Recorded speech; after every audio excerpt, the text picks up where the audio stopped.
नमस्कार, स्वागतम। आज के अंक में नाभि की चर्चा प्रारंभ करेंगे और इसको एक श्रृंखला के रूप में, एक सीरीज के रूप में प्रस्तुत करेंगे।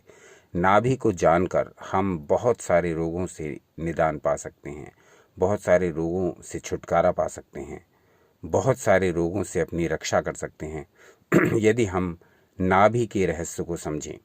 नाभि जो हमारे जीवन का आधार है।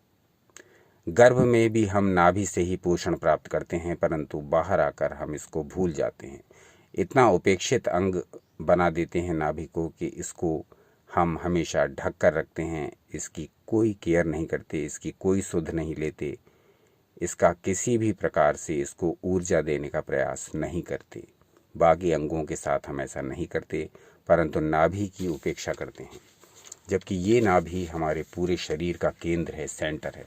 आज के अंक में हम ये जानेंगे कि नाभि क्या है और किस किस प्रकार से इससे विभिन्न रोगों को दूर किया जा सकता है। तो नाभि पित्त का स्थान कहा गया। नाभि के साथ पाचक अंग जो है वो निकट होते हैं। नाभि के जितने भी हमारा डाइजेस्टिव सिस्टम है वो पूरा हमारी नाभि के पास है। इसको पित्त स्थान या अग्नि का स्थान माना जाता है। अग्नि तत्व को शरीर में पित्त के रूप में दर्शाया जाता है, इसलिए नाभि एक अग्नि स्थान भी माना जाता है। डाइजेस्टिव फायर से लेकर विभिन्न प्रकार की अग्नियां इसी नाभि के केंद्र से प्रवाहित होती हैं और यही नाभि है जहां से हमारे पूरे शरीर की नाड़ियों का संचालन भी होता है। तो इसमें नाड़ी के विषय में बहुत गूढ़ और गंभीर ज्ञान शास्त्रों में भरा हुआ है। एक एक करके एक एक अंक में हम इसकी चर्चा करेंगे। आज के अंक में हम उपचार पर विशेष जोर देंगे कि नाभि के द्वारा आप किस प्रकार अपने को स्वस्थ रख सकते हैं, इस बात पर हमारा विशेष जोर रहेगा। अगले अंकों में आप अगर कमेंट करेंगे तो नाभि के बारे में विस्तार से चर्चा करेंगे। तो नाभि पर तेल लगाकर, विभिन्न प्रकार के तेल लगाकर और नाभि में तेल भरकर दोनों प्रकार से हम अपने शरीर को स्वस्थ रख सकते हैं। तो आज हम कुछ ऐसे प्रयोग देखेंगे जिन्हें हमें नाभि में तेल लगाकर करना है और किस किस प्रकार से कौन कौन से रोग दूर होंगे इसका उल्लेख करेंगे। तो ये तेल हमको खाली पेट लगाना है या रात में सोते समय, जब कम से कम 3-3.5 घंटे बीत चुके हों, तब इस तेल का प्रयोग करें। तो पहले हम देखते हैं कि तेल किस प्रकार लगाना है। अब हमको अलग अलग रोगों के हिसाब से ये वर्णन देखना है। अब जो रोगी मोटापे से परेशान हैं उनको चाहिए कि वो नाभि में 5 से 7 बूंद तक जैतून का तेल या नारियल का तेल नाभि में लगाएं। 5 से 7 बूंद, ऊपर से रुई का फाहा रख दें। इससे पहले धीरे धीरे उस पूरे नाभि क्षेत्र की उंगली से मालिश करें। धीरे धीरे उसमें 5 से 7 बूंद नाभि में तेल डालें, उंगली को नाभि में डालें और उसको धीरे धीरे घुमाएं चारों ओर। अब उसके ऊपर रुई का फाहा रख दें। इस प्रयोग को नित्य प्रति करिए। ये प्रयोग है मोटापे के लिए। अगला प्रयोग है महिलाओं के हार्मोनल डिसबैलेंस के लिए। जब महिलाओं में हार्मोनल चेंजेस आ रहे होते हैं तो उसको ये प्रयोग संतुलित करता है। प्रयोग यही है, इसमें नारियल का तेल या जैतून का तेल प्रयोग करना है। अब दूसरा प्रयोग है चेहरे के लिए, फेस के लिए। चेहरे के दाग धब्बे हैं, मुहासे हैं, विभिन्न प्रकार के दाग हैं।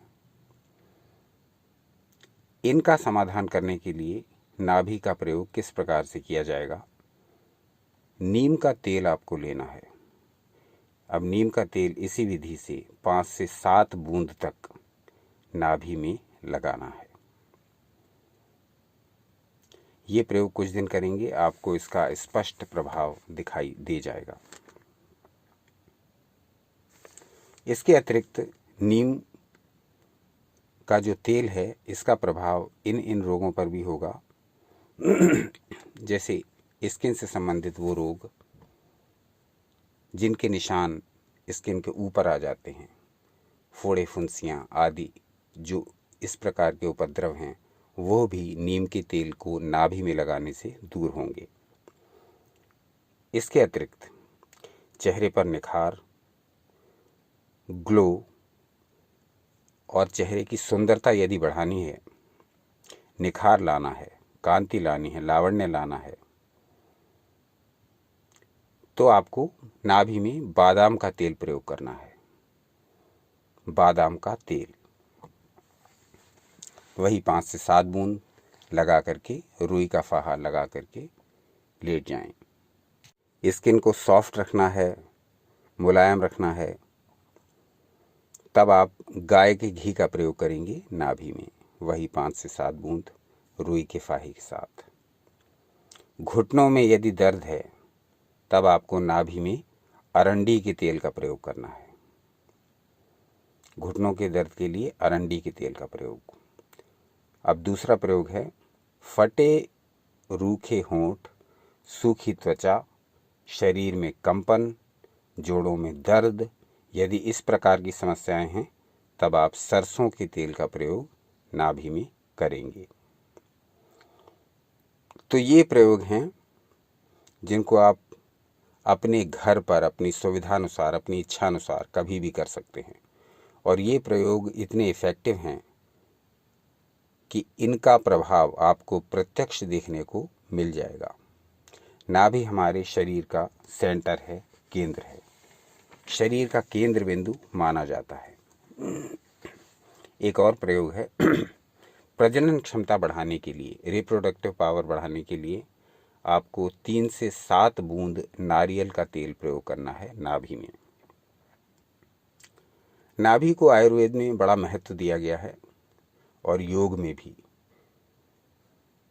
धीरे धीरे करके नाभि के विषय में पूरी जानकारी आपके समक्ष प्रस्तुत करेंगे अलग अलग कड़ियों में, इसीलिए इसी सीरीज़ का आज से शुभारंभ कर रहे हैं। यदि आयुर्वेद को देखें तो कहा गया कि पेट के बीच में दबा हुआ वो बिंदु जो गर्भनाल के पूर्व लगाव को चिन्हित करता है, नाभि कहलाता है। नाभि एक संस्कृत शब्द है, इसका अर्थ है गर्भनाल या नाभिक यानी केंद्र। और योग कहता है कि नाभि चक्र के ऊपर सौर जाल के केंद्र में ऊर्जा केंद्र स्थित होते हैं, जिसको इंग्लिश में सोलर प्लेक्सस कहते हैं या नाभि चक्र। इसको अग्नि चक्र भी कहा जाता है और संस्कृत में इसको मणिपुर चक्र कहा जाता है, मणिपुर कहा जाता है। मणिपुर का अर्थ हुआ रत्नों का नगर यानी सिटी ऑफ ज्वेल्स। मणिपुर ये वो केंद्र है जहाँ से ऊर्जा आपके पूरे शरीर में प्रवाहित होती है। तो शरीर में छोटी सी छोटी खराबी भी यदि इस केंद्र पर ध्यान दें तो वो दूर की जा सकती है। शरीर के बड़े से बड़े रोग भी यदि हम नाभि से उनका संबंध समझें तो वो भी दूर किए जा सकते हैं। नाभि के बारे में कहा गया है नाभिस्थाः प्राणिनां प्राणः, प्राणियों का प्राण नाभि में स्थित रहता है। नाभि के विषय में हमारे शास्त्रों में बहुत कुछ लिखा है और इसके बहुत सारे ऐसे प्रयोग हैं जो नाभि के द्वारा किए जाते हैं और जिनको करके हम अपने विभिन्न रोगों से छुटकारा पा सकते हैं। यदि आप पूरी जानकारी चाहते हैं तो कमेंट करके बताइए, जिससे कि इस श्रृंखला के पहले भाग को आप पूरा देख लें। इसके पश्चात आपको दूसरे भाग भी कई इसके अंक प्रस्तुत किए जा सकें, जिसमें हम नाभि के बारे में विस्तृत चर्चा करें और आपको नाभि से संबंधित रोग और उनके उपचारों की विधियां बताएं। तो जैसा भी हो कमेंट करके सूचित करिए। अब नाभि के विषय में हमारे ग्रंथ क्या कहते हैं, इस संबंध में एक उदाहरण लेते हैं, क्योंकि यू एंड योगा पर हमारा हमेशा यही प्रयास रहता है कि जो भी जानकारी आपको दें शास्त्र संबद्ध दें। तो आज हम योग चूड़ामणि उपनिषद से नाभि के संबंध में कुछ जानकारी लाए हैं, वो आपके समक्ष शेयर करेंगे। यहाँ कहा गया 2 श्लोकों में 9 और 10 में, नाभौतो मणिवद्बिम्बं यो जानाति स योगवित् तप्तचामीकराभासं तडिल्लेखेव विस्फुरत्। यह है 9वां श्लोक।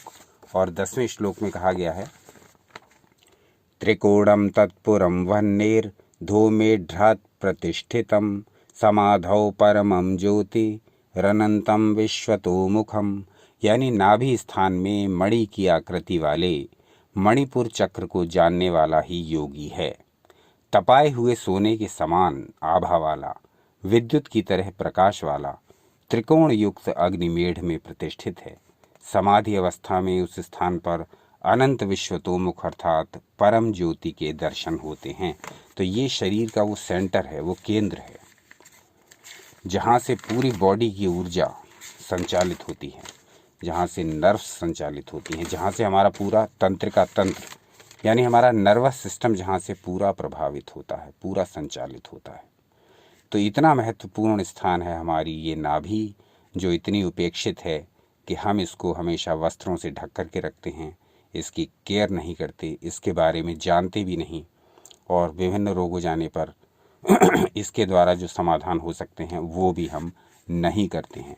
तो आज के अंक के बनाने का उद्देश्य एक ये भी है कि कम से कम हम नाभि के विषय में जानने का प्रारंभ तो करें, हम इस ओर बढ़ें तो हम अपने केंद्र को जानें, क्योंकि योग और आयुर्वेद दोनों में नाभि का बहुत महत्वपूर्ण स्थान है। शरीर को स्वस्थ रखने में आयुर्वेद नाभि का महत्वपूर्ण स्थान मानता है, और चक्रों को जागृत करने में मणिपुर चक्र योग इसको बहुत महत्व देता है। आप इसको कितना महत्व देते हैं ये कमेंट करके बताइए। देखते रहिए आपका अपना चैनल यू एंड योगा।